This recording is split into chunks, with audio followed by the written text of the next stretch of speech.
Gracias.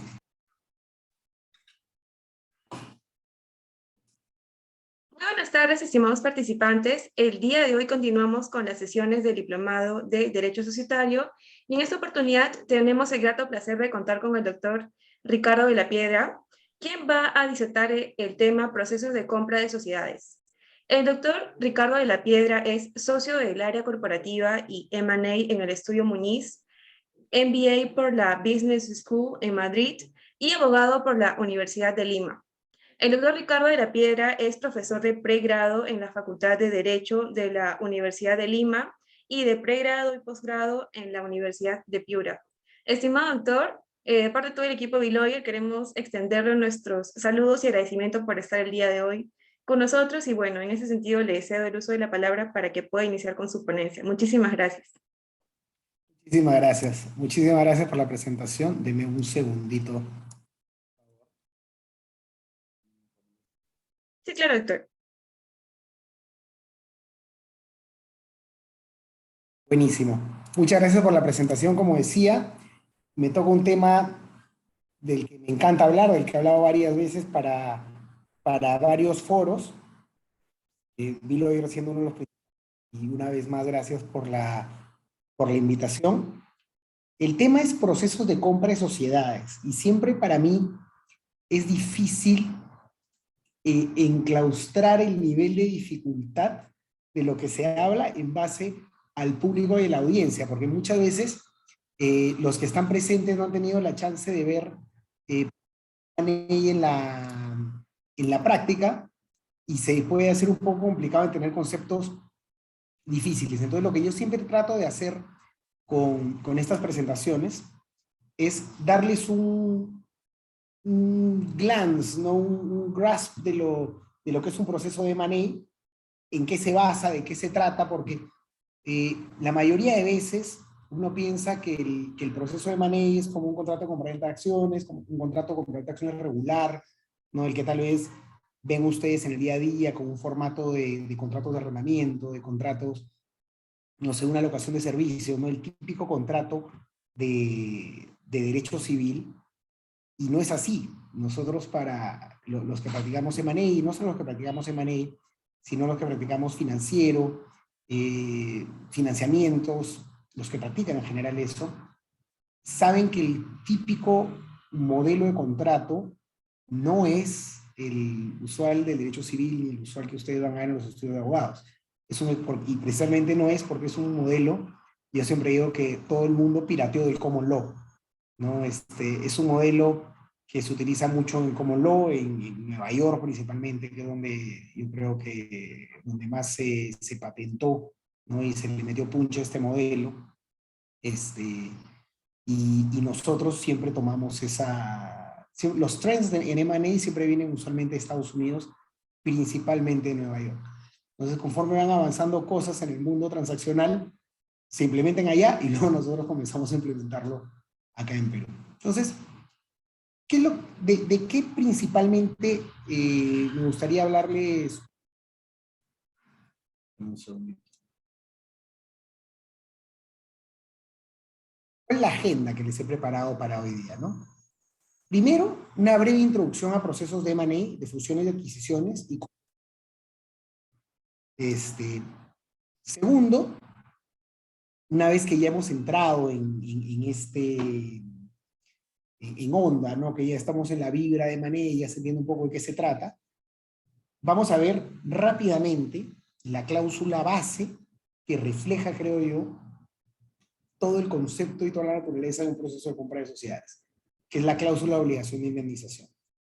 Y finalmente, vamos a tener ya unas conclusiones muy rápidas, ¿no? Quería preguntar, ¿hasta qué hora tengo la exposición? ¿Hasta las 7 había entendido? ¿O un poco más, un poco menos? Ustedes me dicen. Sí, doctor, es aproximadamente de hora a hora y 20. Ya, perfecto, ahí para manejar los tiempos. Gracias. Entonces, primero, breve introducción a procesos de M&A. Yo siempre arrancaba esa parte de la exposición mostrando cuánto era el valor negociado en transacciones de M&A a lo largo de, digamos, del globo, ¿no? Y también a nivel Perú. Ya, he obviado esa parte para que la gente deje de meterse al M&A solo porque es sexy, porque es bonito estar en todo este negocio transaccional, ¿no? Lleno de millones de dólares por todos lados.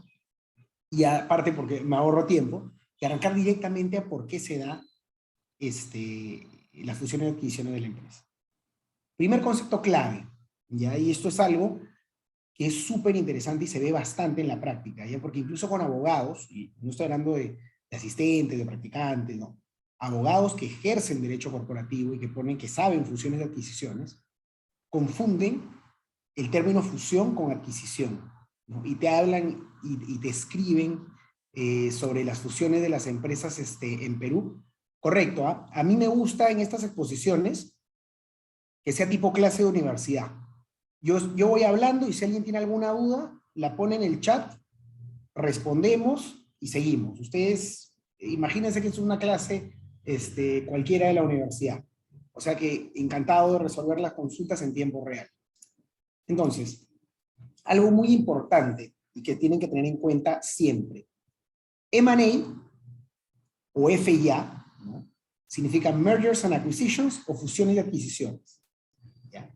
Y no es que simplemente estamos usando sinónimos. Cuando se habla de M&A, la M corresponde a la fusión y esa fusión debe ser entendida como la fusión societaria. Cuando ustedes han llevado su curso comercial, de corporativo, de mercantil, dependiendo de la universidad en la que hayan estado, y vieron la fusión por absorción, la fusión por incorporación o por constitución, la fusión simple, esa es la M del M&A, o la F del FIA. ¿No? FIA, fusión y adquisiciones, no fútbol en América, para los futboleros que en algún seminario me pusieron CFA, también se refería a eso. Eso de ahí, la M en Perú, tal vez es el 3% o 5% de transacciones o de deals que vemos al año. En Perú no se adquieren empresas a través de fusiones, porque el que ha llevado su curso de mercantil sabe que en una fusión hay una relación de canje, ¿no? Entonces, si tú quieres comprar a una empresa al 100%, quieres comprar el 70%, ¿no? La forma lógica y natural es comprar las acciones, no absorberla ni crear entre las dos una nueva empresa. Se van a dar cuenta, cuando hablemos de esto, que ya la negociación en un proceso de M&A es sumamente compleja como para agregarle un mecanismo adicional que implique publicaciones, la relación de canje, el proyecto de fusión. Olvídense. Entonces, primer key concept. M&A, la M es el 5% en Perú y la A es el 95% de casos. ¿Y a qué se refiere la A? Adquisiciones. Adquisiciones de empresas. Estas adquisiciones de empresas, además, estoy tratando de hacer, evidentemente esa es una charla de 1 hora, algo introductorio, pero la A se refiere a adquisiciones y estas adquisiciones pueden ser también no solo de acciones, ¿no? O sea, nosotros tenemos claramente identificado al SPA como el documento clave para que una empresa, ¿no? El Stock Purchase Agreement o el Share Purchase Agreement, como lo quieran denominar, y si están comprando participaciones o acciones, pero también tienen adquisiciones de activos, ¿no? Imagínense que quieren comprar una planta y por algún motivo les es más eficiente comprar, no sé, la maquinaria, comprar el terreno, ¿no? Comprar, no sé, tal vez el inventario, hacer transferencia de trabajadores. Eso no es una compra de acciones, es una compra de activos, ¿no? De un fondo empresarial, para los que han estado atentos en sus clases de comercial y de mercantil. Eso se materializa a través de lo que se conoce como un APA. Así como tenemos el SPA, tenemos el APA, ¿no? O el APA, el Asset Purchase Agreement, ¿no? Y también tenemos otras formas de adquisición. Últimamente se están viendo muchas adquisiciones de participaciones no mayoritarias, ¿no? O sea, no al 100%, sino de algunos paquetes de accionarios, a través de contratos de inversión, que son finalmente aumentos de capital que se realizan en las empresas objetivo y que como consecuencia de ese aumento se le emite un determinado número de acciones al inversionista que finalmente es el comprador, ¿no? Y esto de acá se da en un contexto en el que la compra viene no necesariamente sujeta a que el vendedor reciba esa plata, sino más bien a una inversión directa en la empresa. ¿no? Imagínense una empresa, no sé, alguna empresa que haya estado golpeada por la pandemia, ¿no? Vámonos al negocio de discotecas, imagínense, y pongámonos un año de acá hacia atrás. Pongámonos en marzo de 2021. ¿No? Todavía tenemos toque de queda, prohibiciones de reuniones sociales, ¿no? Probablemente al que le interesaba incursionar en un negocio de discoteca iba a encontrar el precio bajo, pero el riesgo alto, ¿no es cierto? Uno no sabe hasta cuándo va a durar la pandemia. Y ve el negocio con pérdidas, un negocio que no está funcionando. Entonces, a lo mejor en vez de decir, oye, no sé, se acercan, pues, no sé, a los dueños de, no se le da promedio acá, no se acercan a los dueños de Resident, ¿no? De IN, ¿no? No sé, alguna de esas, y dicen, oye, mira, ¿cómo está tu empresa? En hemorragia, te dicen, ¿no? En camino pasa un día y la deuda se sigue acumulando, ¿no? Entonces, oye, pareciera que necesitas plata en tu empresa, ¿no? A mí me interesa ser tu socio. ¿Qué te parece si hago un aumento de capital, no sé, de $2 millones en mi empresa por el 80%, ¿no? El dueño te dirá, ahí nomás, gracias, estoy complicado, pero no tanto. Comienzan a negociar y dicen, ya, bueno, $2 millones por el 50. Se dan la mano y si se dan cuenta es que el vendedor ha recibido esos $2 millones en su bolsillo, ¿no? ¿Qué ha pasado en la transacción ahí? El comprador ha metido $2 millones en una empresa que tiene una discoteca, con lo cual sabe que la discoteca va a estar fondeada, ¿no? Y tiene a su socio, que es el que maneja la discoteca, con lo cual, mal que bien, si negocias con un accionista simpático o ves el estatuto, podrías tener un negocio bollante a futuro. Por otro lado, el vendedor, ¿qué tiene? El vendedor dirá, uff, ¿no? Prefiero perder 50% de la empresa y que entren 2 millones, ¿no? A simplemente quebrar. Y si se dan cuenta, el que ya entendió el ejemplo dice, oye, finalmente no está perdiendo plata, porque antes era dueño del 100% de una empresa que está en hemorragia y ahora es dueño del 50% de una empresa que le acaba de entrar $2 millones. O sea, idealmente, al menos eres, imagínate que tiene deudas por 1 millón, lo que sea, ¿no? Te queda 1 millón, o sea, pero tú te quedaste con ese 50%. O sea, idealmente, al menos eres dueño o tienes derechos expectativos sobre $500,000. Entonces, miren cómo los incentivos de las partes se van alineando. Entonces, primera reflexión es esa, ¿no? Cuando hablen de money, ¿no? Si quieren sacar algo de esta charla, lo primero es, cuando hablen de money, ya saben que el M es de las fusiones, ley general de sociedades, 5% residual, no aplica. Adquisiciones de acciones, de activos, o aumentos de capital a través de contratos de inversión, estos últimos también siendo los menores dentro del grupo de mayores. ¿Por qué se da el M&A? Se integran dos negocios vía tomas de control, digamos un paquete accionario importante, o la adquisición total del accionariado.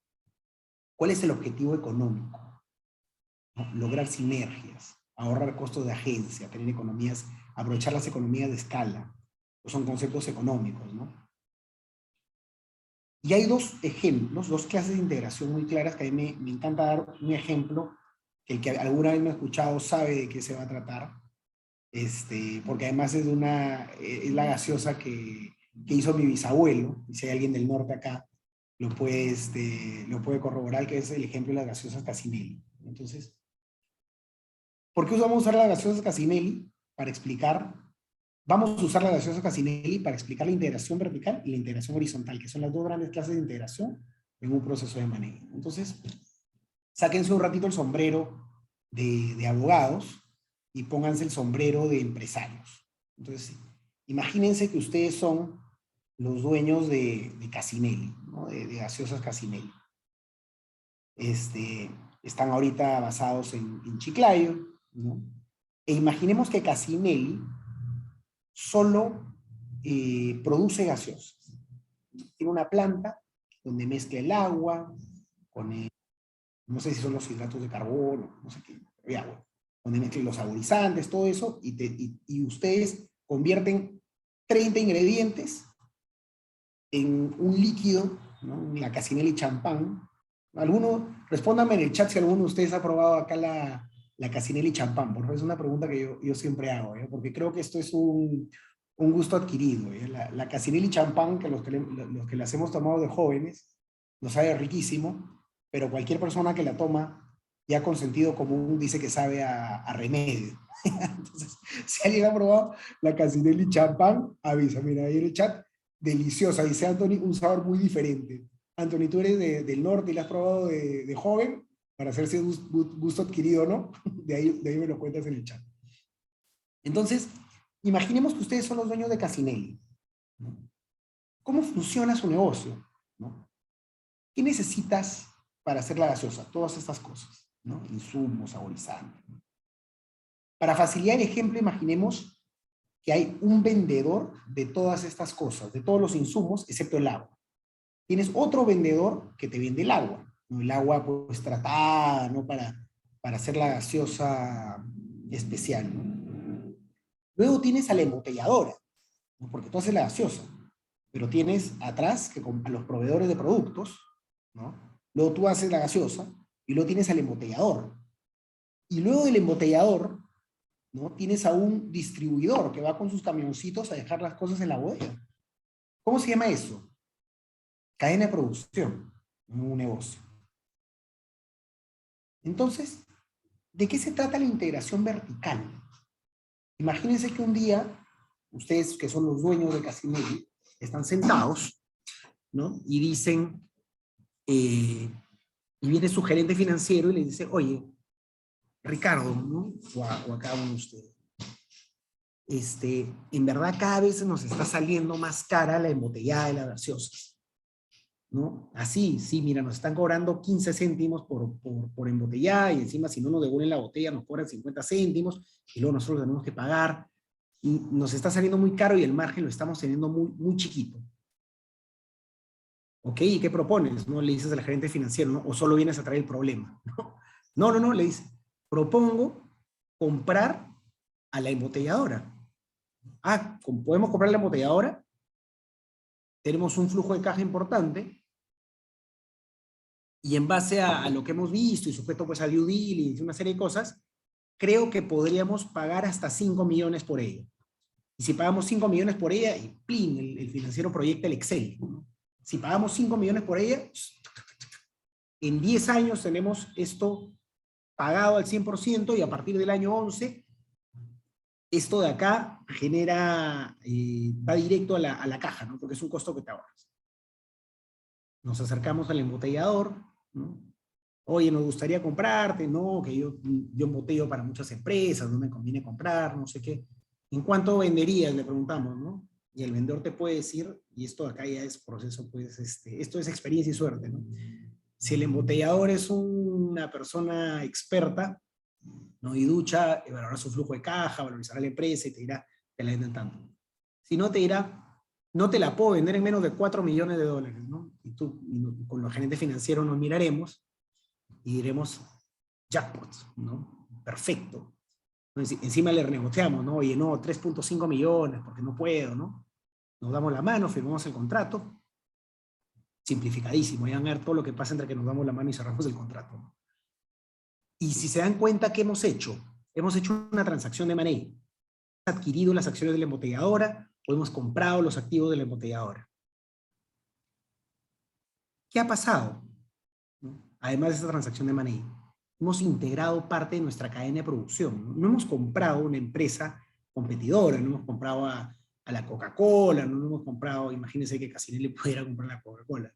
No hemos comprado a los Añaños, no. Hemos comprado parte de la cadena de producción. Y hubiera pasado lo mismo si comprábamos a la empresa que hace los saborizantes o lo mismo a la empresa que nos vendía el agua, ¿no? ¿Qué estamos haciendo?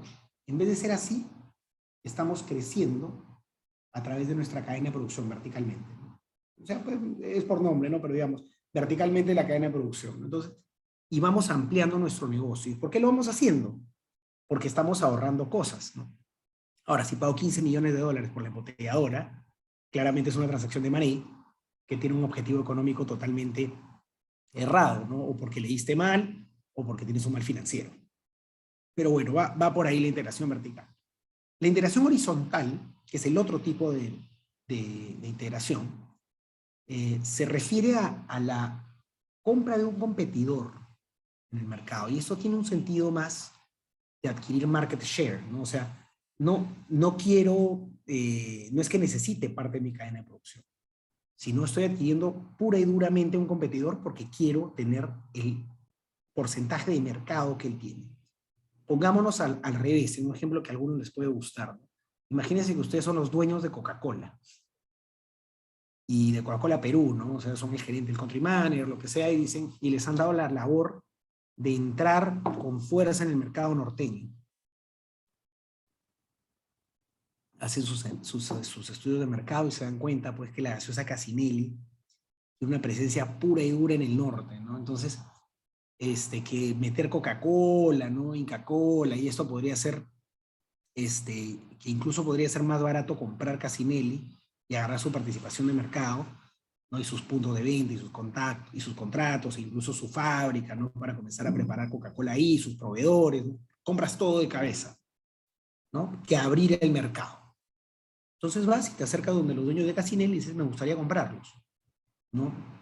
Y pasa exactamente lo mismo, ¿no? El de Casinelli tendrá un precio en la cabeza, Coca-Cola tendrá otro precio, si logran cerrar, Coca-Cola adquiere Casinelli, y no es que Coca-Cola necesitaba, pues, comprar al proveedor de Casinelli, no es que necesitaba un contrato con el embotellador, no, ¿qué está haciendo? Está comprando mercado, puro y duro mercado, ¿no? Lo mismo pasaría a Bayer con Monsanto, ¿no? Intrafarma con Mifarma, si Cineplanet adquiriría Cinemark, no están comprando cadena de producción. ¿Qué están haciendo? Estás agarrando el mercado del otro.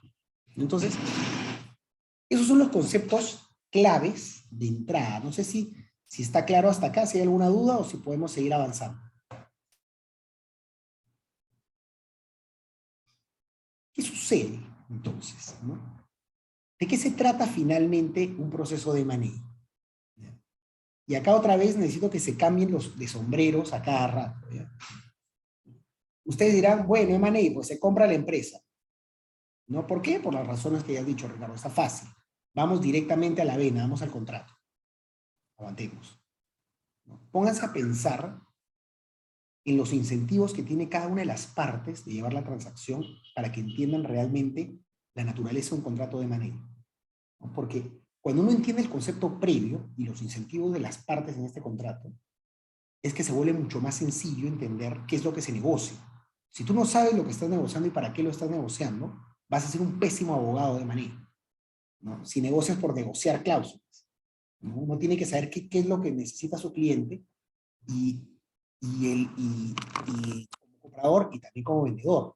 Este, eh, Nosotros siempre decimos cuando tenemos una transacción nueva que ojalá la transacción caiga en un estudio bueno de manejo. Uno pensaría que uno preferiría estar con un estudio que tal vez no sea tan especialista, ¿no? Para tal vez tomar ventaja de eso, pero la realidad es que cuando tú te encuentras con un especialista de manejo, las transacciones fluyen mucho más rápido, porque uno sabe qué es lo estándar y qué no es estándar en el mercado y qué se negocia y qué no se negocia.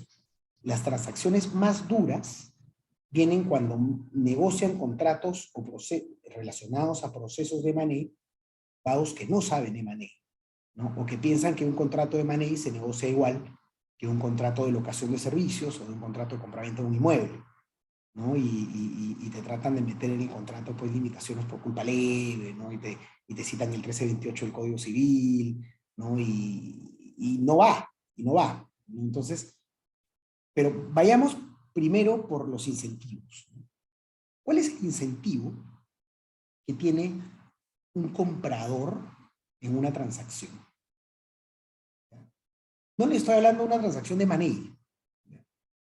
Imagínense que ustedes quieren comprarse un PlayStation 5 ahorita. ¿Cuál es el incentivo primero respecto al precio? ¿Ustedes quieren pagar más de lo que vale? Ustedes ven, no sé, el PlayStation 5 en Perú está en promedio, no sé, 3.500 soles. Alguno de ustedes va a decir, no, no hay forma. Yo ese lo compro por 5.000 o nada, ¿no? O 6.000, no, yo pago 10.000, dice. 3.500 es muy barato para mí.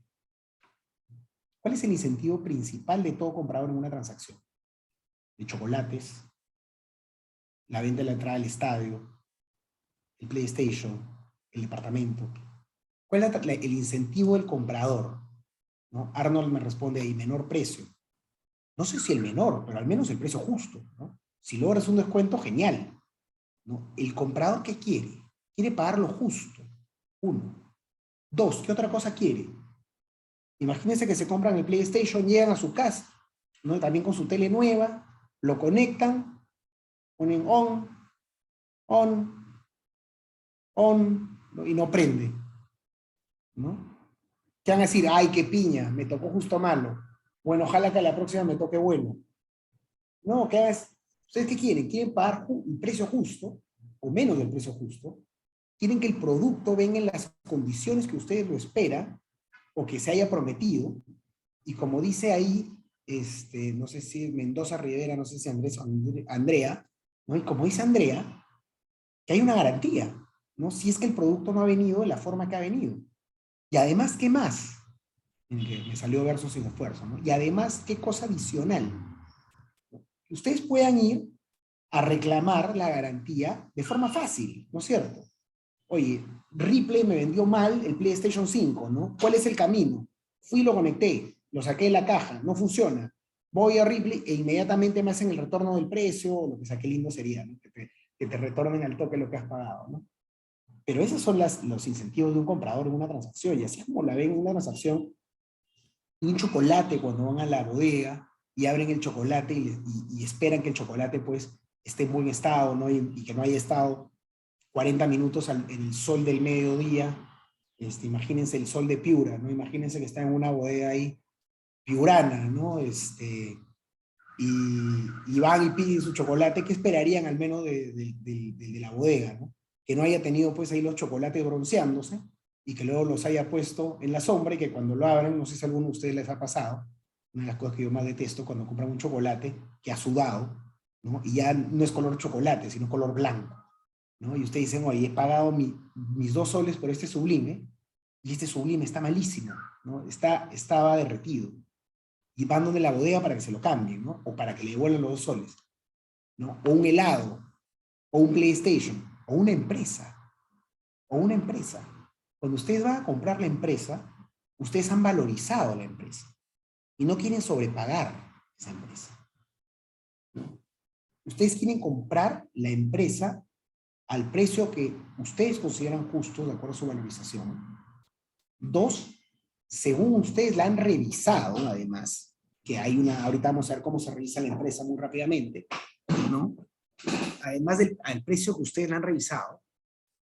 Y 3, que si el que les vendió la empresa no se las dio en las características que ustedes querían o a las características en que se las prometieron, ustedes puedan ir rápidamente a negociar, devuelvan esa plata que han pagado, ¿no? O tener los mecanismos y las garantías necesarias para que les devuelvan esa plata. Miren todos los incentivos que tiene el comprador de su lado, ¿no? ¿Ustedes creen que los incentivos del vendedor son iguales? O sea, el vendedor también quiere cobrar el precio justo, el vendedor también quiere tener un tema muy rápido en caso el producto que les venda no esté bien. ¿Ustedes creen realmente que eso es así? ¿O es otro incentivo el que tiene el vendedor? Es el sombrerito. Ya no son ustedes los que están comprando la empresa, el chocolate, el PlayStation, sino más bien ustedes son los que están vendiendo esto. Ustedes vienen y les ofrecen 5,000 soles por el PlayStation y ustedes dicen, no, de ninguna manera. Te lo vendo por 3. Jamás, pues el vendedor ¿qué quiere? El vendedor quiere cobrar la mayor cantidad de plata por el producto que está vendiendo o por el servicio que está prestando. 1. 2. La garantía del producto. ¿Ustedes creen que el vendedor quiere garantizar realmente que el producto funciona de todas maneras y contra todo riesgo? Probablemente un vendedor va a querer decir, oye, lo que se conoce como donde está y cómo está, ¿no? As it is, como dicen los americanos. Acá creo que es donde está y cómo está, ¿no? Oye, tú lo estás viendo, ¿eh? Te vendo mi reloj, ya, pero tú lo estás viendo ahorita, ¿eh? Pero funciona, sí funciona, pero... ¿Y va a funcionar 5 años o no? No sé, tú lo estás viendo ahorita, ¿no? ¿Pero me da la garantía? No sé. O sea, ¿el vendedor qué quiere? El vendedor quiere cobrar, decir, tú lo has revisado, está bien, y además, ¿qué quiere de la garantía? ¿No? Si la garantía puede durar 10 minutos, lo va a hacer, ¿no? Y lo mismo pasa en un proceso de M&A, ¿no? El comprador quiere pagar lo que cuesta, que la empresa se la den como esté, y literal casi que el vendedor se mude al piso de arriba de su edificio, ¿no? Entonces, cuando pasa que acaba de comprar, ¿no? Le toca la puerta de arriba, oye, daño, indemniza, ¿no? ¿Qué quiere el vendedor? El vendedor quiere cobrar lo más que pueda, dar la empresa como está, ¿no? Como la haya revisado este pata. ¿No? Dice, tú tienes abogados, tú tienes asesores financieros, llévatelas, ¿no? Y tres, quiere, si el cierre de la transacción fue, estamos hoy, lunes, ¿no? Lunes al mediodía, a esta hora, 6:38, 6:39, ya quiere estar en su asiento business, ¿no? En la TAM, camino a Madrid, haciendo escala para irse a las Maldivas, ¿no? A tomar piña colada con la plata de la venta, ¿no? Y que no le toquen la puerta por ningún reclamo. Miren esos dos incentivos antagónicos, ¿no? Difícil pareciera alinear, ¿no? ¿Qué más hay? Comprador, vendedor, asesor financiero. El asesor financiero, que es el banquero de inversión, cobra usualmente un porcentaje de éxito de la transacción. Entonces tiene un interés en que la transacción cierre. Siempre está tratando de conciliar los intereses de las partes. Pero cuando hay asesor financiero del comprador y asesor financiero del vendedor, ahí que concilien pues el Excel y las asunciones de los modelos de valorización, es otro tema. Tienen un pleito separado, ¿no? No sé si tipo, imagínense el rincón del box con varios rings, ¿no? Entonces estás viendo esta pelea y por el otro lado ves la otra pelea, ¿no? Y tienes un tercer grupo de personas que son los asesores legales, ¿no? Que como yo digo, lo ideal es que sean asesores experimentados en procesos de manejo. No siempre es así, pero el comprador va a tirar para el lado, el abogado del comprador va a tirar para el lado del comprador y el abogado del vendedor va a echar para el lado del vendedor. Miren, abogados contrapuestos, asesores financieros contrapuestos, banquero de inversión, con un incentivo de cerrar, ¿no? Y compradores y vendedores con esos incentivos, ¿no? Y siempre decimos en el área que acá falta una persona, ¿no? Que en Perú sobre todo, que hay mucha empresa familiar, falta el psicólogo, ¿no? El asesor psicológico, ¿no? Porque muchas veces los vendedores se toman a pecho cuando uno les dice algo sobre el manejo de la empresa, cuando le están revisando como si, prácticamente como si les estuviera, se lo toman personal, ¿no? Y no de una manera sofisticada. Entonces siempre hace falta un asesor psicológico que le diga tranquilo, no eres tú, es la empresa, es el mercado, es la industria, ¿no? Entonces, miren todo lo que está pasando acá. ¿Cómo se alinean estos incentivos? ¿No? Ustedes miren, Ricardo, pero yo creo que ya no se cierra ninguna transacción en Perú, ¿no? Y estamos en la parte preliminar, ¿no? O sea, totalmente preliminar. Miren estos incentivos.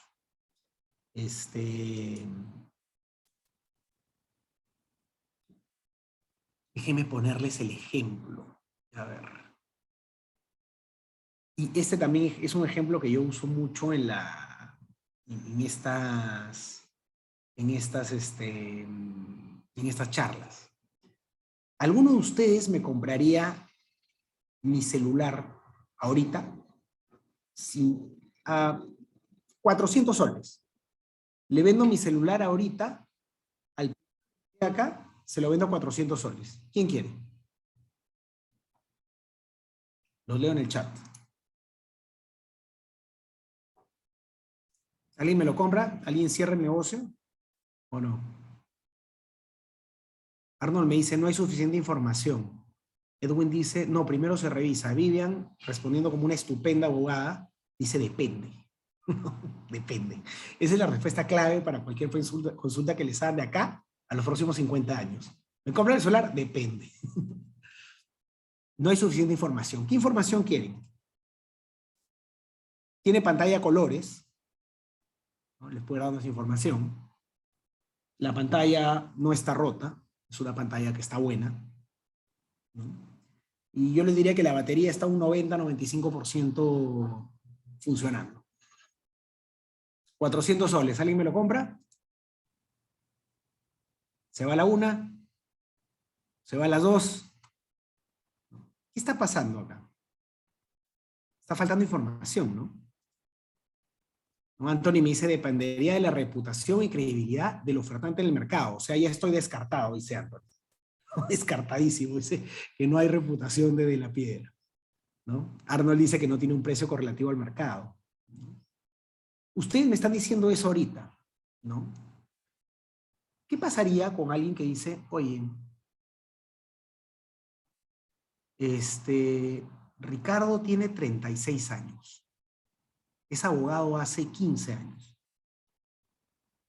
hace 14 años? En principio, ¿no? Debería tener un celular decente, ¿no? No sé si recontra decente, pero decente. Mira, Andrea me dice, ¿por qué lo vendes? No, porque quiero modernizarlo al siguiente nivel. Porque ya salió el iPhone 13 y quiero el iPhone 13. Por eso lo vendo. Entonces, alguien podría decir, no, sí, pero a ver, al menos debe tener pues un iPhone, asumo, ¿no? Ya, imagínate, ya, pues no debe ser menos de un iPhone 7, un XR, un iPhone 10, ¿no? ¿Cuánto está en el mercado, no? 600 soles. Lo está vendiendo a 400. Ya, pero Ricardo a veces juega fútbol, a lo mejor le cae un par de pelotazos. Alguien a veces se anima, ¿no? Dice, yo compro, ¿no? Ese que compró a 400 soles, literalmente mi iPhone, que responde a las características que les he dicho, ¿no? Es un celular que tiene la pantalla bien, pantalla de colores, la batería es un 95%, y dirán, caray, dejé pasar un iPhone, no sé si ese es el 12, 11, 13, no sé, a 400 soles, ¿no? Pero así como pudo ser este iPhone, yo siempre uso de ejemplo el Nokia, el nuevo Nokia, que reemplazó al Zapito, que nuevo cuesta en Coolbox 88 soles, y que también responde a esas características. Entonces, el que dijo yo compro, Ricardo, pudo llevarse un iPhone, pero también pudo llevarse el Nokia Zapit, el Nokia ladrillo. No sé si ustedes han escuchado hablar de ese celular, es el primero que yo tuve. Lo podías tirar de un quinto piso y no se rompía. Alucinante. Y la batería duraba 15 días, no como los celulares de ahora. Tenía el mejor juego que se ha creado en la historia de celulares, que es el Snake. Volviendo al tema, ¿no? Si se llevaron el iPhone, bacán, ¿no? Se ganaron. Pero ¿qué pasa si se llevaron el celular de 88 soles de Coolbox y pagaron 400 soles? ¿Cómo se van a sentir ustedes? Sonsos, ¿no? Van a decir, ¿no? Acá ha habido una transacción ineficiente, ¿cuál ha sido la culpa? Como me ponen en el chat, asimetría informativa, lo que me está diciendo falta información, por qué lo venden, lo quiero revisar. ¿Qué es eso? Todo eso es asimetría informativa. Una de las partes tiene más información de la transacción y al darse se genera la selección adversa, que lo que significa es que la transacción es ineficiente. Y una serie de transacciones ineficientes hacen que un mercado se vuelva ineficiente. El mercado de M&A de Perú no es ineficiente. ¿Qué significa entonces? Que en un mercado hay flujo de información. Que en un mercado como el peruano de M&A hay flujo de información. ¿Y cómo se alinean entonces estos incentivos? Con información, ¿no? El comprador se va a sentir mucho más cómodo, va a tener un confort más importante si revisa de arriba abajo la empresa del vendedor. Voy a repetir la idea. Un comprador de una empresa se va a sentir mucho más cómodo en pagar el precio que pide el vendedor, con lo cual se van alineando los incentivos porque el comprador va a saber que es un precio justo y el vendedor va a recibir el precio que está buscando. ¿Cómo logramos este acercamiento? Cuando el comprador agarra este confort. ¿Y cómo confort el comprador? Cuando el que compra el celular, Ricardo, ¿por el celular? Sí, claro que está, revísalo. Cuando el que va a comprar el PlayStation, oye, ¿el PlayStation funciona? Sí, trae a tu técnico para revisarlo. O cuando el que va a comprar una empresa, dice, oye, quiero ver tu empresa. Y el vendedor dice, revísala, para que veas que vale lo que te digo que vale. Entonces ustedes dirán, ya, pero qué fácil, pues Ricardo, ¿no? Regalado, ¿no? Me das tu información y vamos para adelante con el deal. ¿Ustedes creen que a una persona o a un empresario le gusta compartir información de su negocio, ¿no? Sus cosas confidenciales, ¿no? Imagínense que alguno de ustedes me vende el celular, ¿no? Yo le digo, ya, perfecto, desbloquéamelo un rato, porfa, para revisar también que la calidad de las fotos que tome esté bien, ¿no? Voy a revisar todas sus fotos. ¿Se sentirían cómodos ustedes, muchachos, de que alguien revise todas las fotos de su celular? ¿Se sentirían cómodos de que alguien revise todos los contratos que su empresa ha firmado, los sueldos de sus trabajadores? ¿No? Imaginemos una empresa que se ha formado de la nada, ¿no? Imaginemos que el que compra Casinelli no es Coca-Cola, sino es Gaseosas de la Piedra, que quiere entrar al norte. ¿Ustedes se sentirían cómodos dándome toda la información de cuánto cobra su gerente de planta, cuánto cobra el gerente general, cuánto cobra su gerente financiero, cuánto le pagan al proveedor de agua, cuánto y a quién le compran sus saborizantes, quiénes son sus distribuidores, cuáles son sus puntos de venta, cuáles son las proyecciones financieras para el próximo año, cuál es el presupuesto anual de una empresa como la de ustedes? ¿Se sentirían cómodos dándome esa información o no? Ahí Arnold me dice, hay información confidencial, ¿no? Como la fórmula secreta de la Coca-Cola, y Michelle con muy buen timo, viene y me dice, sería mejor hacerlo con la firma previa de un NDA, obviamente, ¿no? O sea, el comprador quiere revisar, pero el vendedor va a decir, oye, está bien, revisa, pero primero vamos a firmar un Non-Disclosure Agreement, un NDA, un acuerdo de confidencialidad, donde va a decir, en buen cristiano, ¿no? Que te trae la información solo para que tú evalúes la compra de la empresa, y que si tú usas esa información para cualquier cosa diferente a la compra de la empresa, me va a hacer que pagar $500 millones y 3 riñones, ¿no? Algo así, ¿no? Y además, ¿no? Que tú al revisar mi información no vas a poder jalarte a mis trabajadores, incluso si no se cierra la transacción, ¿no? Cositas que se ponen en estos documentos. Usualmente este acuerdo de confidencialidad va de la mano, o muy cerca en temporalidad, con la firma de un documento preliminar, con un MOU, con un letter of intent, con un term sheet, ¿no? Que dice cómo se va a materializar un poco la transacción y qué es lo que va a englobar esta transacción, ¿no? Plazo, confidencialidad, obligaciones de no competencia, exclusividad en la negociación, ¿no? Y ahí se va a negociar la parte más importante del flujo de información que va a tener el comprador en forma inicial para llegar a este confort, que es el periodo de due diligence.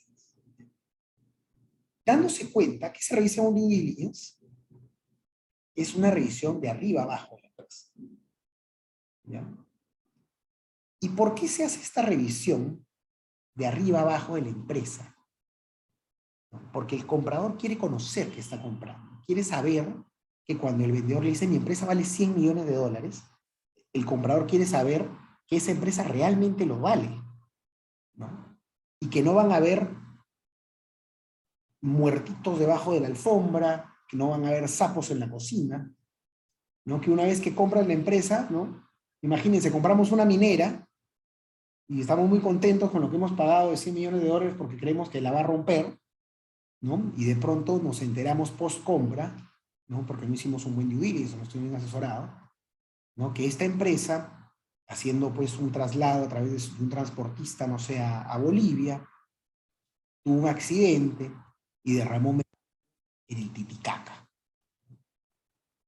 en la parte de Bolivia, ¿no? Y que había unas comunidades campesinas que tomaron el agua, le estaban hirviendo, ¿no? Que ahora los sapos ahí en esa parte pues tienen 4 ojos, como en los Simpsons, ¿no?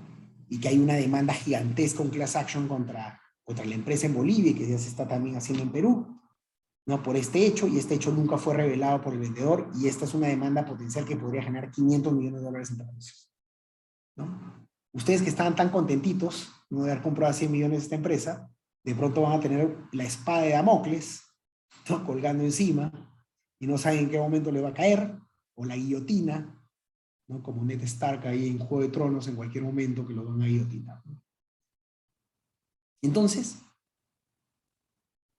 ¿qué es lo que busca el comprador y qué es lo que busca el vendedor en esto?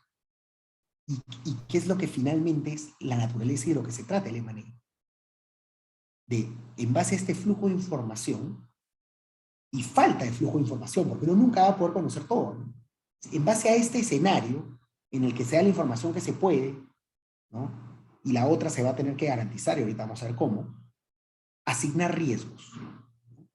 Oye, si pasa esto, ¿quién lo asume? ¿Tú o yo? Y como se pueden imaginar, mientras más cosas tenga que asumir un comprador, menos precio va a querer pagar. Mientras más cosas asuma el vendedor, más precio va a querer pagar el comprador. ¿Me entienden ese concepto? No lo repito. El M&A, o compra de empresas, finalmente es una asignación de comprador y vendedor. Mientras más riesgos tenga que asumir uno, como comprador, menos precio va a querer pagar, ¿no? Y es obvio, porque va a estar más expuesto a cualquier cosa. No, si el vendedor dice, oye, todo lo de atrás para el cierre lo asumo yo, y todo lo que nos enteremos que haya pasado antes del cierre lo asumes tú, el comprador dice, oye, pero ¿y si ha pasado muchas cosas atrás que no nos hemos enterado ahorita? ¿Quién lo asume? ¿Yo? Sí, tú. Bueno, entonces tal vez ya no te quiero pagar 100 millones, ¿no? Ya quiero pagar 50, yo no sé qué ha pasado para atrás, tengo que seguir revisando. Si el vendedor le dice tranquilo, cualquier hecho para eso no conocido lo asumo yo y tú lo asumes todo para adelante, el comprador va a decir, qué tranquilidad, ¿no? Porque sé que incluso cosas que yo no sé, él lo va a asumir. Sí te podría pagar tus 100 millones. ¿Quién creen ustedes que está en mejor posición para asumir riesgos en la compañía que se vende? ¿El vendedor o el comprador? ¿Quién conoce más a la compañía y quién sabe qué cosas puede asumir y qué cosas no puede asumir?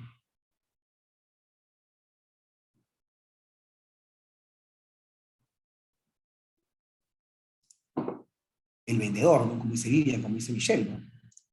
¿Y por qué pasa esto? No, ahorita vamos a llegar a eso. ¿Por qué pasa esto? Imaginemos, ¿no?, que estamos en un proceso de due diligence, ¿no? Y no sé, de acá quienes ven litigios, y no sé si sigue siendo así, pero hasta hace poquito era así. En Perú no tenemos una base centralizada de procesos. Entonces, yo no puedo saber, buscando centralizadamente, decir, ¿no? A ver, Ricardo de la Piedra está demandado en alguna parte del Perú. Ricardo de la Piedra. Me sale Puno, Pasco, Cajamarca. No hay ese registro centralizado. Uno tiene que hacer la búsqueda por distrito judicial. Si alguien ve litigios y me puede confirmar esto, que todavía sigue así, se lo agradecería. Pero no hay un registro centralizado de litigios. Entonces, tú no puedes saber, ¿no? Imagínense que ustedes quieren saber si la empresa que están comprando está denunciada en alguna parte de Perú o está demandada en alguna parte de Perú. Tendrías que ir con tu abogado o pedir reportes judiciales de todos los distritos judiciales para saber si eres o no demandado.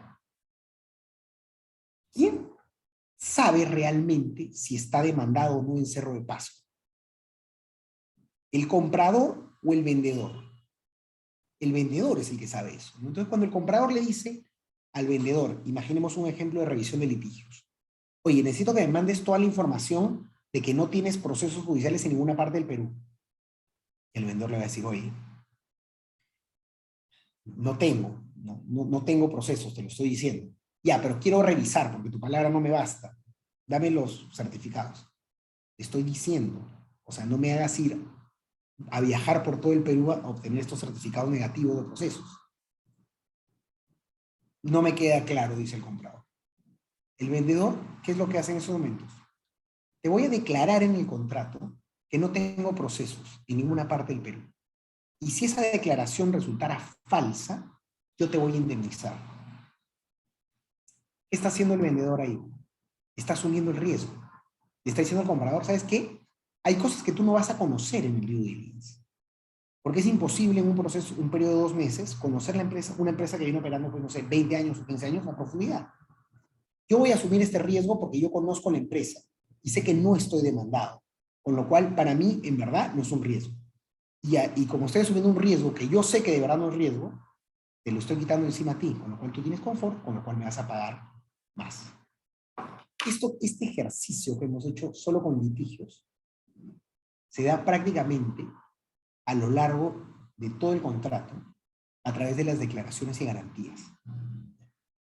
Las declaraciones y garantías son promesas que hace el vendedor, ¿verdad? Que hacen las partes, pero que principalmente hace el vendedor sobre la compañía objetivo. Y van prácticamente sobre toda la lista que están viendo ahí de que se revise en un due diligence.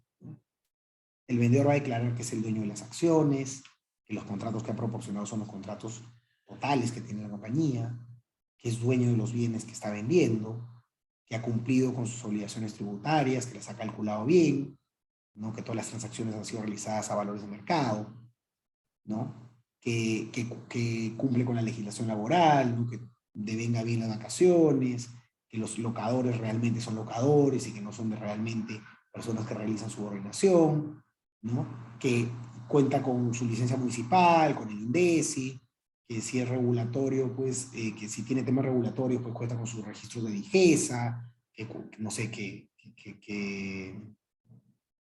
cuenta con las operaciones, con las licencias de SUCAME para los explosivos, que no tiene litigios, que tiene un programa, no sé, pues, de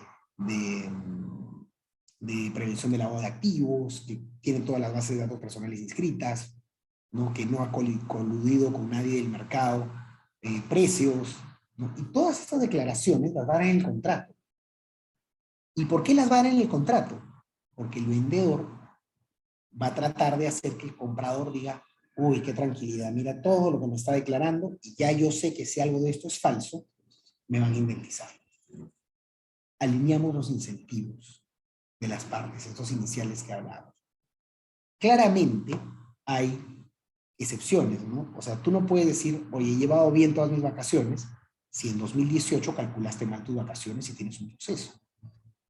Hay excepciones a estas declaraciones y garantías que no es ahorita, no vamos a ver el análisis de las exclusiones de las declaraciones y garantías, no en una charla introductoria de procesos de Money, pero más o menos por ahí va la alineación de intereses, ¿no? ¿Qué pasa después del due diligence? ¿No? Hay usualmente 3, 4 posibilidades que se dan. Han terminado de revisar la empresa con sus abogados, el vendedor ha dado toda la información que ha tenido y los abogados les dan a ustedes un reporte de hallazgos, ustedes como compradores. Y hay siempre contingencias, es muy difícil que una empresa no tenga alguna contingencia por ahí.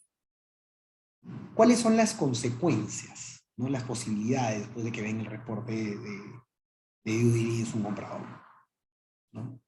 Uno, la contingencia puede ser tan material que ocasiona que el deal no se lleve a cabo. Y ojo que acá no es solo económica, sino también puede ser reputacional, ¿no? Imaginemos que estamos comprando esta empresa minera y en el due diligence sale pues que han tirado el mercurio al lago Titicaca. Es deal breaker, claramente. O sea, nadie quiere comprar una empresa que ha contaminado el lago Titicaca, no solo económicamente, sino reputacionalmente. Tú no quieres estar vinculado a esa empresa.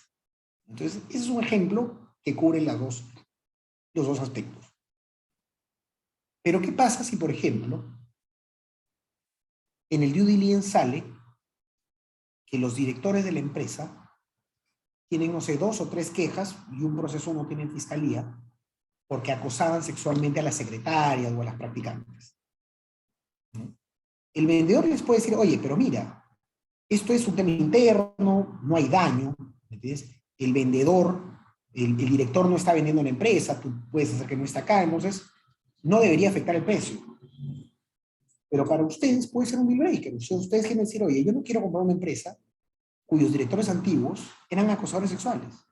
No me interesa estar relacionado a esta empresa. Entonces, el deal breaker puede venir por temas económicos como por temas reputacionales. Segunda posibilidad, ¿no? Tal vez no es tan grave, pero tienes un deal una contingencia que no es una multa que ya está casi por materializarse y que sabes que la empresa no la va a poder resolver bien, entonces le dices, oye, ¿sabes qué? Esto de acá que he encontrado es prácticamente un pasivo ya en la empresa. Entonces ya no vale 100, vale 98 el precio base, ¿no? Y comienzas a negociar para ver cuánto se descuenta. 3, cubrir esta contingencia a través de declaraciones y garantías u obligaciones en el contrato. Estas declaraciones y garantías, como les digo, son las promesas que hace el vendedor, el comprador y vendedor, pero usualmente en este caso nos vamos a enfocar en este momento en el vendedor, porque es el que realmente da la mayor cantidad de garantías. Entonces lo garantizas a través de la obligación de indemnización. Y 4, tal vez no descuentas precio, pero dejas más plata en garantía. En este tipo de procesos, siempre hay una parte del precio que no se deposita directamente al vendedor, sino que queda en un agente escrow, que es un agente intermedio, independiente, que retiene una parte del precio precisamente para garantizar la obligación de indemnización, ¿no? Y se los explico muy rapidito un ejemplo, ¿no? Imaginemos que hay 20 millones de dólares en contingencias. Simplifiquemos todo, 20 millones de dólares. La empresa vale 100. ¿No? Entonces, el comprador le dice al vendedor, oye, mira, como la empresa vale 100 de precio base, pero hay 20 millones en contingencias, te voy a pagar 80. Y una vez que pase el periodo de prescripción, te voy a pagar tus 20. O 15 o 12, dependiendo, pues, si las contingencias se materializan o no. ¿Qué te parece? Le dice el comprador, ¿no? La empresa vale 100, te pago 80 y estos 20 me los quedo yo. Y conforme va avanzando el tema, te voy pagando o los voy reteniendo, ¿no? El vendedor le dice, oye, me parece perfecto el razonamiento. Le voy a hacer un cambio chiquitito, le dice el vendedor, ¿no? ¿Qué te parece si en vez de pagarme 80, me pagas 100, ¿no? Y yo esos 20 de más de las contingencias, conforme se materializan, te los voy devolviendo. El comprador le dice, no, pues, pero yo cómo sé que me vas a devolver. Y el vendedor le dice, no, pues, pero yo cómo sé que me vas a pagar. La misma lógica. Les dicen, ok, esos 20 millones que los guarde un agente escrow. Y este agente escrow va a tenerlos de manera independiente en una bolsita en el banco, una bolsita es un decir, la cuenta escrow, ¿no? Y finalmente, conforme se venzan los plazos, se materialicen las contingencias o se cumplan los hitos, va a ir liberando hacia el comprador o hacia el vendedor, ¿no? Entonces, para ir redondeando la idea, ¿no? Porque esta es realmente la idea, o sea, esto que hemos visto es la idea con la que me gustaría que se quede, ¿no? ¿De qué se trata el M&A? ¿Qué es lo que tú negocias en el contrato? Tú no negocias la compra de la empresa y el precio. Eso es residual. Lo que tú estás negociando es quién va a asumir los riesgos de la operación anterior de la empresa y quién va a asumir las cosas que van a salir a futuro. Eso es lo que tú negocias en un proceso de M&A.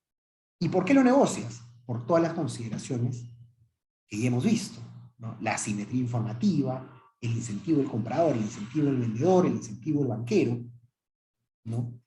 Y ya finalmente, ¿cómo lo materializas? La cláusula fundamental está englobada en la obligación de indemnización. ¿Y por qué está englobado acá? Porque tú indemnizas como vendedor o como comprador por incumplimiento de declaraciones y garantías, o sea, por incumplimiento de todas estas promesas que haces, que finalmente esas promesas que son las asignaciones de riesgo, incumplimiento de obligaciones, que también que son asignaciones de riesgo, había obligaciones de hacer o de no hacer, y bueno, y por lo fraude. Entonces, si se dan cuenta, toda esta, todo el racional, la lógica de la transacción, se grafica en el contrato, pero el contrato finalmente te va a llevar a la obligación de indemnización. La obligación de indemnización no la vamos a ver. Si de B-Lawyer me invitan a un siguiente evento, a un siguiente diplomado, podemos ver ya la obligación de indemnización como tema adicional, que en algún momento también lo hablaba en algún seminario, de B-Lawyer además, ¿no? Pero finalmente esta obligación de indemnización es bastante negociada, porque no es directa usualmente. Tienes caps, baskets, mini baskets, limitaciones de tiempo, indemnizaciones especiales para hechos que prácticamente son pasivos ya en tu balance. Entonces, todo eso ya se negocia en el contrato. Por eso les decía yo al comienzo, no se adquiere mediante procesos de fusión, porque ustedes imagínense, ni siquiera hemos hablado de la obligación de indemnización, ¿no? Miren todo lo que hemos hablado que se va negociando en el medio, ni siquiera hemos entrado a negociar hablar de cómo se negocia un documento preliminar, cómo se hace un due diligence. No sé si alguno de ustedes ha tenido la chance. Yo siempre digo que los due diligence no se hacen, se sufren, ¿no? El que le toca revisar la información sufre el due diligence más que lo hace. Entonces, ¿no? Imagínense todo lo que pasa, y ahí, imagínense que además de esto, para materializar la transacción, tengan que llevar a cabo un proceso de fusión, por relación de canje, como emisión de acción. Estamos locos, ¿no? No se dan así. ¿Cuáles son las conclusiones? ¿no? Para ir haciendo el wrap-up.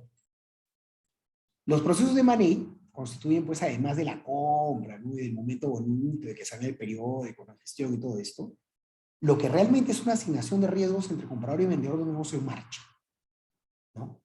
Mientras más información se tenga o se asuman riesgos, mejor posición de negociación se da.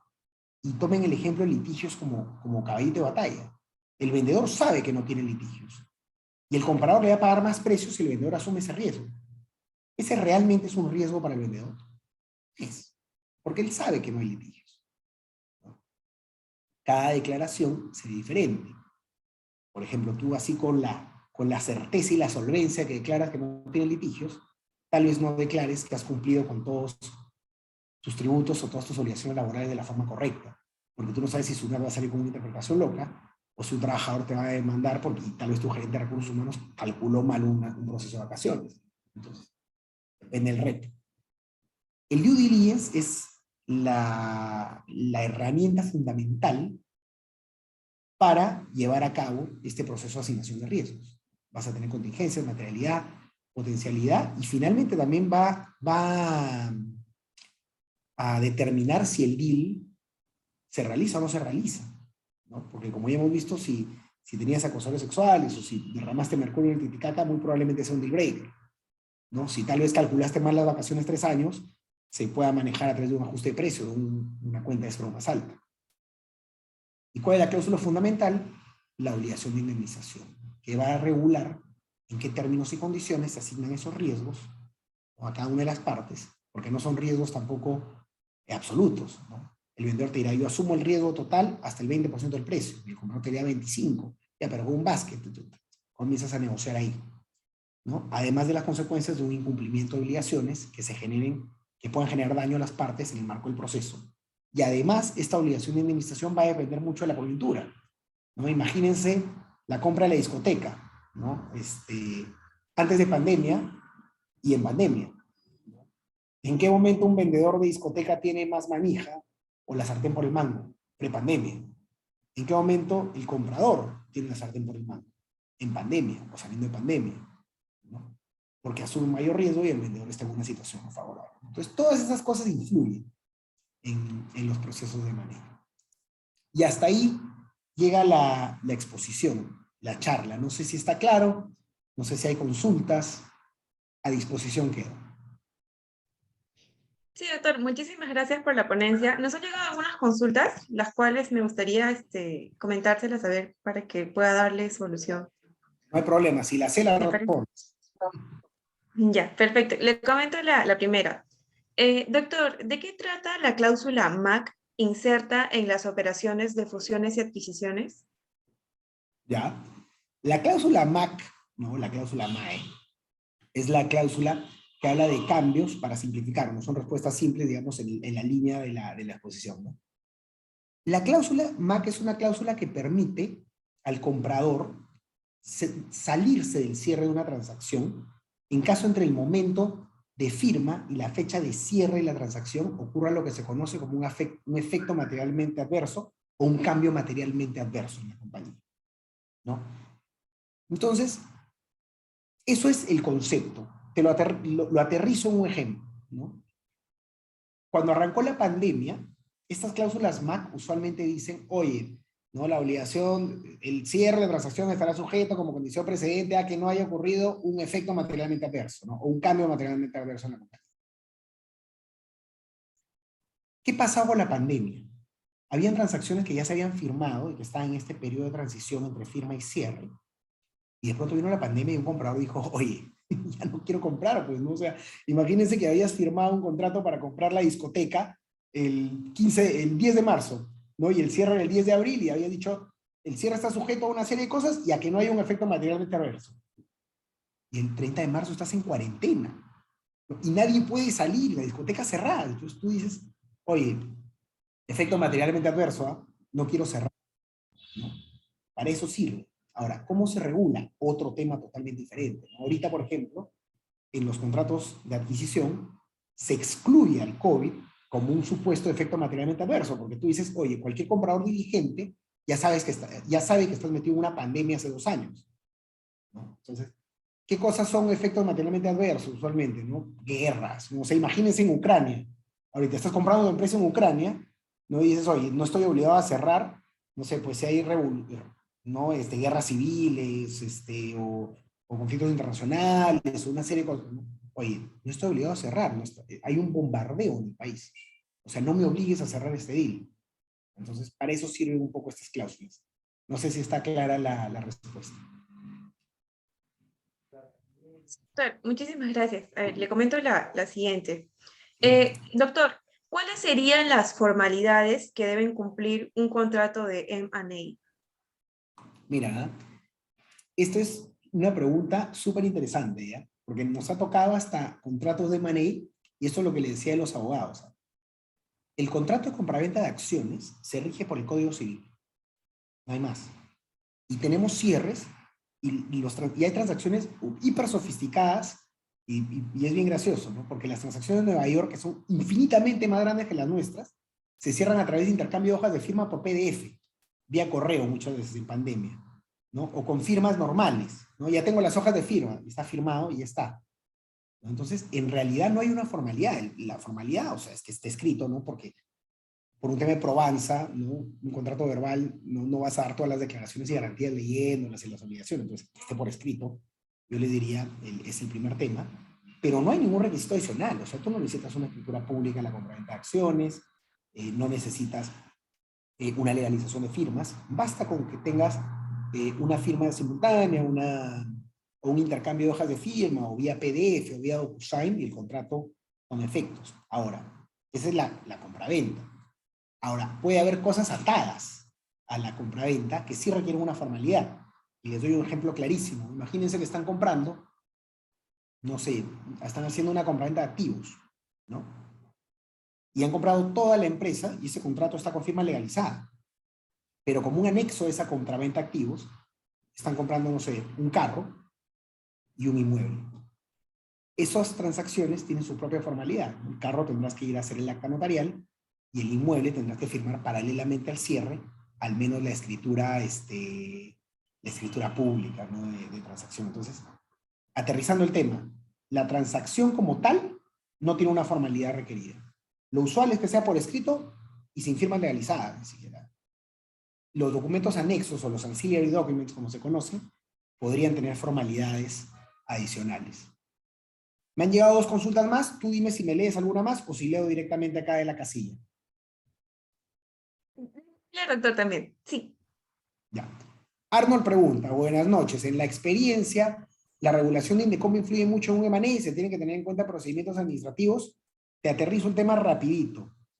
Perú era uno de los pocos países que no tenía control de fusiones y adquisiciones hasta antes de, no sé, 6 meses, creo que entraba en vigencia la norma, solo para el sector eléctrico tenía. Entonces, éramos uno de los pocos países en la región que en verdad uno podía simplemente cerrar transacciones sin necesidad de aprobación de Indecopi o de la autoridad de competencia.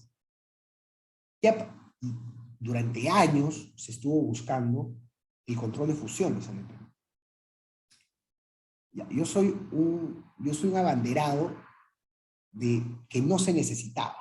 ¿Ya? O sea, para mí el control de fusiones lo que hace es hacer que unas personas en escritorios agarren una bola de cristal y asuman que alguien que tiene posición de dominio va a abusar del mercado. ¿No? Para mí no aplica eso porque ya tenías una norma que sancionaba el abuso de posición de dominio, ¿no? Y ha sido aplicada en el tiempo. Entonces, como el caso de las farmacias, hace poco. Entonces, la regulación de Indecopi sí va a influir, pero de ahora en adelante, porque varias transacciones que no tenían que pasar por un filtro de aprobación de Indecopi, ahora van a tener que pasar por este filtro. Y no sabemos cuánto se va a demorar Indecopi. O sea, tenemos la experiencia de electricidad, hay una transacción que ya pasó por este filtro, pero en verdad no sabemos. La norma no me gusta mucho tampoco. No es malísima, pero tampoco es espectacular. ¿No? Pero bueno, tenemos pues que ahora muchas transacciones que antes se podían pasar sin el filtro de Indecopi van a tener entre firma y cierre un periodo de transición largo entre que Indecopi da la aprobación como una condición precedente al cierre, ¿no? Y Anthony pregunta un poco en la misma línea, ¿no? ¿Las adquisiciones son supervisadas o restringidas cuando significa la formación de un monopolio o un oligopolio? Antes no, porque se sancionaba solo el abuso de la posición de dominio, ¿no? Tú podías tener un oligopolio, un monopolio, no es ilegal, ¿no? Tener un oligopolio. Lo que es ilegal es abusar de esa posición en el mercado. Y ahora depende, ¿no? Si van a cumplir las características, si cumplen los requisitos para pasar por un proceso de autorización previa, de control previo, van a estar restringidas hasta que Indecopi no les dé, pues, el check verde, ¿no? La luz verde para que pasen, ¿no? Marcelo pregunta, ¿esto es con la ley de control previo? Correcto, es la ley les llaman concentraciones empresariales, pero en el argot de M&A mundial es control de fusiones, ¿no? Control previo o control de fusión. Correcto, doctor. A ver, le menciono las preguntas finales entonces. Acá No hay hay dos problema. más. Ok, dice, doctor, ¿el mayor volumen de las transacciones en qué sector se encuentra? Está complicado, ¿eh? Tendría que revisar. Yo he visto muchas. En los últimos años yo les diría healthcare, food and beverage y servicios. Yo creo que esas son las tres principales, ¿no? Productos farmacéuticos, pero yo les diría últimamente por la pandemia, food and beverage siempre saca un montón de transacciones. Y mira, y también les diría ahorita tecnología, pero hay varias transacciones que no se reportan y que no se saben, pero la mayoría de startups están metidas en tecnología y se está dando mucha transacción ahí. Entonces yo les diría tecnología, ¿no? Y también les diría esas principalmente, las que he dicho. Podría haber mayor movimiento ahorita en el agro, ¿no? En el sector agroindustrial, sobre todo con la aprobación de la ley del cannabis medicinal, que está un poco en hold, pero yo creo que la agroindustria se va a mover bastante en los próximos años. Doctor, hay una pregunta adicional de Marcelo en el chat. Perfecto. ¿Dónde o cómo puedo saber qué empresas se fusionan y cuándo? No hay como una revista Magali de las fusiones de adquisiciones, pero mira, usualmente gestión rebota mucho los procesos de M&A, gestión, semana económica, y hay una página española que se llama TTR, Transactional Track Record, que reporta las transacciones, pero tienes que tener una suscripción pagada. Entonces, un poco la información que yo les doy es del TTR también, pero si no quieres pagar TTR, yo te diría, léete tu gestión, que ahí, y aparte gestión trimestralmente rebota los datos de TTR. Entonces, con gestión y semana económica, yo creo que al menos dentro de la parte gratuita uno va tranquilo, gratuita entre comillas. Correcto, doctor. Ahora, le menciono la pregunta final. Es la A ver, siguiente. Doctor, ¿a qué se refiere el proceso de desinversión? me tienen que un poquito aterrizar la pregunta, ¿sí? Un poquito más. ¿Un proceso de desinversión de qué? ¿En una empresa? ¿En qué, no? O sea, Me parece que está referido a la reestructuración. de desinversión como reestructuración, no logro aterrizar. La desinversión en el argot o en la jerga de money es cuando usualmente tú vendes tu empresa o sales de un país, ¿no? O sea, tal empresa está desinvirtiendo su participación en Perú, ¿no? Imagínense, hace poco vimos una transacción que fue pública del grupo Edice que salió el grupo de Metal. Edice desinvirtió su participación en Perú en Metal, ¿no?